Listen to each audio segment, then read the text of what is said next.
ഭഗവാനെ മനസ്സ് കാണിച്ചു തരുന്നത് മനസ്സ് നാമത്തിൽ അലിയുന്ന നിമിഷത്തിലാണ്. മനസ്സ് നാമത്തിൽ അലിയാത്തോടെ കാലം മനസ്സിന് ആരെ കാണിച്ചു തരാൻ പറ്റില്ല? ആരെ കാണിച്ചു തരാൻ പറ്റില്ല?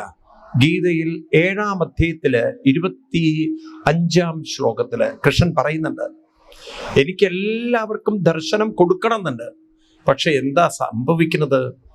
എന്തുകൊണ്ടാ പറ്റാത്തത്? പ്രകാശ സർവസ്യ യോഗമായ സമാവൃത മൂഢോയം നാഭിജാനാതി ലോകോ മാം അജം അവ്യം നാഹം പ്രകാശ സർവസ്യ. എല്ലാവരിലും ഞാൻ ഉണ്ട്, പ്രകാശമുണ്ട്. പക്ഷെ എല്ലാവർക്കും ഞാൻ അങ്ങോട്ട് പ്രകാശിക്കുന്നില്ല. കാരണം എന്താണ്?